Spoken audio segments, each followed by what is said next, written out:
Covid virus వల్ల లంగ్స్లో ఎటువంటి సమస్యలు వస్తాయి? ఇప్పుడు కోవిడ్ వైరస్ కానీ లేదంటే స్వైన్ ఫ్లూ వైరస్ కానీ ఇవన్నీ ఊపిరితిత్తుల లోపల గాలిగూడులు అనే వాటి లోపలికి వెళ్ళిపోయి అక్కడ ఒక ఇన్ఫ్లమేటరీ రియాక్షన్ అనేది స్టార్ట్ చేస్తున్నాయి అన్నమాట. స్టార్ట్ చేసి ఇంకా కోవిడ్ వైరస్కున్న ప్రత్యేకత ఏంటంటే పక్కనున్న సెల్స్ని కప్పిపుచ్చుతుంది. మీరేమీ చెయ్యకండి, అక్కడ ఏమీ ప్రాబ్లం లేదు అనేది ఫస్ట్ వీక్ ఆఫ్ ఇల్నెస్లో అట్లా కన్వే చేస్తుంది అనమాట. తర్వాత బాడీకి ఈ వైరస్ లోపలికి వచ్చింది, డ్యామేజ్ చేస్తోంది అని తెలిసేలోగా బాడీ చాలా తీవ్రంగా పెద్ద ఆర్మీతో రియాక్ట్ అవుతుంది. అదే మన సైటోకైన్ స్టార్మ్. సో సెకండ్ వీక్లో సైటోకైన్ స్టార్మ్ రావటానికి కారణం ఏంటంటే ఈ కోవిడ్ వైరస్ సైలెంట్గా లోపల రెప్లికేట్ అయిపోయి ఫస్ట్ నుంచి మిగతా సెల్స్ని చీటింగ్ చేస్తోంది అనొచ్చు మన భాషలో. So second week cytokine Storm అనేది బాడీ సడన్గా తెలుసుకుని లోపలికి ఒక కొత్త వైరస్, ఒక కొత్త ఎనిమీ వచ్చిందని తెలుసుకుని తీవ్రంగా రియాక్ట్ అవుతుంది. అందుకనే కొంచెం సిమ్టమ్స్ ఉండంగానే మీరు ప్లీజ్ ఆర్టీపీసీఆర్ చేయించుకోండి. తొందరగా డయాగ్నోసిస్, తొందరగా ట్రీట్మెంట్ అయితే బాడీ సెకండ్ వీక్లో అంత తీవ్రంగా రియాక్ట్ కాకుండా ఉంటుంది. కాబట్టి సో ఈ వైరస్ ఇట్లా చేయంగానే సెకండ్ వీక్లో అయ్యే కాంప్లికేషనే సైటోకైన్ స్టార్మ్. అది ఫస్ట్ కాంప్లికేషన్. తర్వాత పోస్ట్ కోవిడ్ కాంప్లికేషన్స్ అనేవి కూడా చాలా చూస్తున్నాం. అది ఊపిరితిత్తులకి సంబంధించి ఉండొచ్చు, కళ్ళకి సంబంధించి ఉండొచ్చు. సో రెస్ట్ ఆఫ్ ద బాడీలో కూడా చాలా వరకు కోవిడ్ వైరస్ ఎఫెక్ట్ అవుతోంది. సో హెయిర్ ఫాల్ అనేది కనిపిస్తోంది, బ్రెయిన్లో స్ట్రోక్ అనేది వస్తుంది. ఇదే కాకుండా కళ్ళ చూపు తగ్గిపోవటము, రెటీనల్ ప్రాబ్లమ్స్ రావటము, ఈఎన్టీ సైడ్ నుంచి ఫంగల్ ఇన్ఫెక్షన్స్, ఊపిరితిత్తుల్లోనేమో మీకు ఫైబ్రోసిస్ అనేది చాలా కామన్గా కనిపిస్తుంది. ఫైబ్రోసిస్, ఫంగల్ నిమోనియాస్ అనేవి ఊపిరితిత్తుల్లో బాగా కనిపిస్తుంది. ఇదే కాకుండా హార్ట్ అటాక్ రేట్ కూడా బాగా ఎక్కువైంది. మయోకార్డైటిస్ అనే ప్రాబ్లం వల్ల హార్ట్ అటాక్ కూడా చాలా ఈజీగా రావటం జరుగుతుంది. అపార్ట్ ఫ్రమ్ దిస్ లోవర్ లింబ్లో క్లాట్స్ రావటం, లంగ్స్ లోపల కూడా క్లాట్స్ రావటం, ఇవన్నీ ఈ పోస్ట్ కోవిడ్ కాంప్లికేషన్స్ 6 months వరకు ఉంటుంది. కాబట్టి చాలా జాగ్రత్తగా మీకు ఏదైతే బ్లడ్ టెస్ట్ అడ్వైజ్ చేయబడినాయో మీరు నమ్మే ఫిజిషియన్ కానీ పల్మనాలజిస్ట్ దగ్గర కానీ కంపల్సరీ ఫాలో అప్లో ఉండాలి. లంగ్స్ సమస్యలు వస్తే మల్టిపుల్ ఆర్గాన్ ఫెయిల్యూర్ వస్తుంది అని అంటున్నారు, ఇది నిజమేనా? లంగ్స్ సమస్యలు వస్తే మల్టిపుల్ ఆర్గాన్ ఫెయిల్యూర్ అనేది రాదు అని చెప్పలేము. కానీ ప్రతి ఊపిరితిత్తుల సమస్యకి మల్టిపుల్ ఆర్గాన్ ఫెయిల్యూర్ వస్తుంది అని కూడా చెప్పలేమన్నమాట.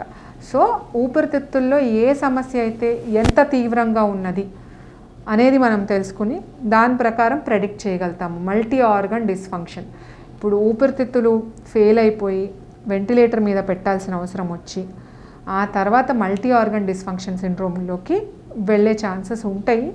కానీ అది ఇమ్యూనో కాంప్రమైజ్డ్ మరీ ఏజ్డ్ పీపుల్లో చాలా కామన్గా జరుగుతుంది. లంగ్స్ పనిచేయకుండా కృత్రిమ శ్వాస అంటే వెంటిలేటర్ ఎప్పుడు పెట్టాల్సినటువంటి అవసరం ఉంటుంది? ఊపిరితిత్తులు పని చేయలేదు అంటే చాలా కాజెస్ ఉండొచ్చు అనమాట. పర్సే ఊపిరితిత్తులు పని చేయకపోవటం, లేదంటే కిడ్నీ ఫెయిల్యూర్ అయ్యి బాగా నీరు చేరిపోయి బాడీలో ఉన్న వేస్ట్ మెటీరియల్ అంతా ఫిల్టర్ కాకపోతే అప్పుడు కూడా నీరు చేరుతూ ఉంటుందన్నమాట ఊపిరితిత్తుల్లో. హార్ట్ ఫెయిల్యూర్ అయినా ఊపిరితిత్తుల్లో నీరు చేరుతుంది. సో ఎప్పుడైనా సరే వెంటిలేటర్ అనేది పెట్టడం జరగాలంటే ఒక ఊపిరితిత్తుల ఫెయిల్యూర్ వల్లే కాదు, హార్ట్ ఫెయిల్యూర్ అయినా, లివర్ ఫెయిల్యూర్ అయినా సరే, లేదా కిడ్నీ ఫెయిల్యూర్, ఈ బాడీలో వేరే అవయవాలు ఏవి పనిచేయకపోయినా లంగ్ ఎప్పుడైనా సరే షాక్ ఆర్గాన్ కింద పనిచేస్తుంది అనమాట. సో ఏ ఆర్గాన్ పనిచేయకపోయినా ఊపిరితిత్తులకి ఎఫెక్ట్ అనేది పడుతుంది.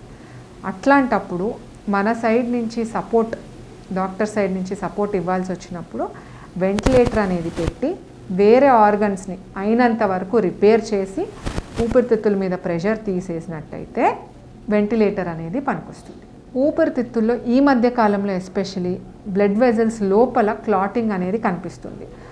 ప్రైమరీ కాజ్ ఈ 1.5-2 yearsలో మాత్రము కరోనా వైరస్ వల్ల ఈ బ్లడ్ క్లాట్స్ అనేవి చాలా కామన్గా కనిపిస్తున్నాయి.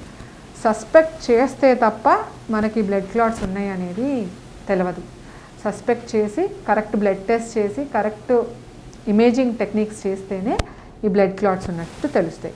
ఇదే కాకుండా కొంతమందికి కంజనైటల్ హోమోసిస్టినేమియా అనేది ఉంటుంది. హోమోసిస్టీన్ అనే ఎమైనో యాసిడ్ చాలా ఎక్కువగా ఉన్నట్టయితే బ్లడ్ వెజల్స్లో క్లాట్స్ చాలా ఈజీగా అవుతుంది. ఇదే కాకుండా చాలా ఎక్కువ వెయిట్ ఉన్న వాళ్ళల్లో కాళ్ళల్లో ఎక్కువ తిరక్క కాళ్ళ బ్లడ్ వెజల్స్లో ఇట్లా క్లాట్స్ ఫామ్ అయ్యి అవి మైగ్రేట్ అయిపోయి వచ్చి ఊపిరితిత్తుల్లో ఇరుక్కునే ఛాన్సెస్ ఉంటాయి. కొంతమందికి బ్లడ్ థిక్కెనింగ్ ఫ్యాక్టర్స్ చాలా ఎక్కువగా ఉంటాయి అన్నమాట. వాళ్ళల్లో కూడా ఈజీగా బ్లడ్ క్లాట్స్ అయ్యే ఛాన్సెస్ ఉంటాయి. సో వాస్కులైటిస్ పేషెంట్స్ లేకపోతే రుమటాయిడ్ ఆర్థరైటిస్ వీళ్ళల్లో కూడా చాలా కామన్గా మేము ఈ బ్లడ్ క్లాట్స్ అవటం చూస్తూ ఉంటాము. బెడ్ రిడన్ పీపుల్లో చాలా ఎక్కువగా ఉంటుంది అన్నమాట బ్లడ్ క్లాట్స్ అవటం. చిన్నపిల్లల్లో శ్వాసకోశ సంబంధిత సమస్యలు వస్తే ఎలాంటి చికిత్సలు చేయాల్సినటువంటి అవసరం ఉంది? ఈ మధ్యకాలం థర్డ్ వేవ్ అనేటువంటి దాని గురించి చెప్తున్నారు. మరి చిన్నపిల్లలు తల్లిదండ్రులు పిల్లల పట్ల ఏ రకమైనటువంటి జాగ్రత్తలు తీసుకుంటే ఈ శ్వాస సంబంధిత సమస్యలు అనేటువంటివి రాకుండా ఉంటాయి? థర్డ్ వేవ్ వస్తుందా రాదా అనేది ఖచ్చితంగా మన చేతిలోనే ఉందండి. ఇప్పుడు చిన్నపిల్లల్లో వస్తుంది అంటున్నారు, రాకుండా మనం చూసుకోవాలి. చిన్నపిల్లలకు వస్తుంది అనేది ప్రెడిక్షన్ ఎందుకు జరిగిందంటే ఇప్పుడు వరకు ఫస్ట్ వేవ్ వచ్చినప్పుడు అది మోస్ట్లీ ఎల్డర్లీ పాపులేషన్కి వచ్చిందనమాట. అబౌవ్ 60 years వాళ్ళకి వచ్చింది. ఇమ్మీడియట్గా వ్యాక్సినేషన్ అనేది అబౌవ్ 60 years వాళ్ళకి రిలీజ్ చేయబడింది. సో నెక్స్ట్ సెకండ్ వేవ్ వచ్చినప్పుడు మేము చాలా ఎక్కువగా చూసింది 30 to 60 year olds. Vaccination programme start అయ్యి ఫస్ట్ అబౌవ్ 60 yearsకి హెల్త్ కేర్ వర్కర్స్కి ఇచ్చాం. సో సెకండ్ వేవ్ మనకి 30 years to 60 years వాళ్ళకి కనిపించింది. నెక్స్ట్ థర్డ్ వేవ్ ఈ లాజిస్టిక్స్ ప్రకారం క్యాలిక్యులేట్ చేసి కంక్లూజన్కి ఏమొచ్చారంటే చిల్డ్రన్ వ్యాక్సినేట్ కాలేదు కాబట్టి వాళ్ళకి రావచ్చు అనేది ఒక ప్రెడిక్షన్ జరిగింది. కానీ ఈ 2 వేవ్స్ చూసినట్టయితే మాకు అర్థమైంది పాపులేషన్ బిహేవియర్ చేంజ్ వచ్చినప్పుడల్లా ఒక వేవ్ వస్తుంది. సో మన చేతిలోనే ఉంది. పాపులేషన్ బిహేవియర్ ఎక్కువగా ఒక 50 మంది కంటే ఒక దగ్గర క్రౌడ్ అవ్వద్దు. సోషల్ డిస్టెన్స్ అనేది కంపల్సరీ మెయింటైన్ చేయాలి. హ్యాండ్ హైజీన్ అనేది మెయింటైన్ చేయాలి. మాస్క్ అనేది కంపల్సరీ వేసుకోవాలి పబ్లిక్లో ఉన్నప్పుడు. మీకు ఒక ఫ్రీడమ్ ఇచ్చారు గవర్నమెంట్ ఇంట్లో మాస్క్ వేసుకోకుండా ఉండటానికి. మన బిహేవియరల్ చేంజ్ రాకపోతే పబ్లిక్లో మాస్క్ వేసుకోకపోతే ఆ ఇంట్లో మాస్క్ వేసుకోకుండా ఉండే ఛాన్స్ కూడా మనకి పోవచ్చు. మన ఫ్యామిలీ మెంబర్స్ని మనము మాస్క్ వేసుకుని ప్రొటెక్ట్ చేసుకునే రోజు వస్తుంది. సో బయట మీరు మాస్క్ వేసుకుని ఉన్నట్టయితే ఇంట్లోపల మాస్క్ వేసుకోకుండా ఉండే కంఫర్ట్ మీకు ఉంటుందన్నమాట. సో థర్డ్ వేవ్ అనేది పిల్లలకి లేకపోతే టీనేజర్స్కి వచ్చేది మనం ప్రివెంట్ చేయాలంటే మన బిహేవియర్ కరెక్ట్గా ఉండాలి. సీజనల్ రెస్పిరేటరీ ఇల్నెసెస్ కోసము మేము జనరల్గా వ్యాక్సినేషన్స్ చెప్తాము. ఈ కోవిడ్ వచ్చే ముందు కూడా మేము flu vaccines, influenza vaccine, pneumococcal vaccine అనేది కంపల్సరీ తీసుకోమని చెప్తాము. సెకండ్ థింగ్, మంచి respiratory hygiene, good respiratory hygiene అనేది ప్రాక్టీస్ చేయాలి. మన ఎదురుగా ఉన్న వాళ్ళకు కూడా దగ్గినప్పుడు తుమ్మినప్పుడు చేతులు అడ్డం పెట్టుకుని, అంటే క్రుక్ ఆఫ్ ద ఎల్బో అనేది అడ్డం పెట్టుకుని దాంట్లోకి స్నీజ్ చేయటము, కాఫ్ చేయటం అనేది చేస్తే మనము ప్రొటెక్టెడ్ ఉంటాము, ఎదురుగుండా ఉన్న వాళ్ళు కూడా ప్రొటెక్టెడ్ ఉంటారన్నమాట ఇంట్లో.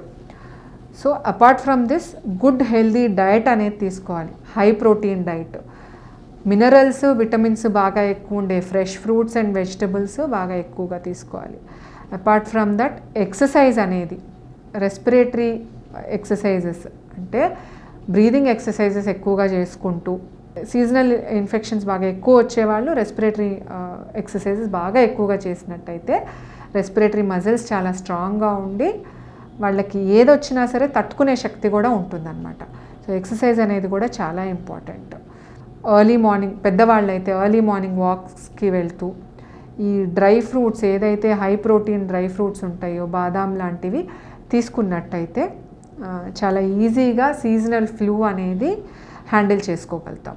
అపార్ట్ ఫ్రమ్ దట్ SMS అనేది ఖచ్చితంగా ఫాలో అవ్వాలి ఈ కాలంలో.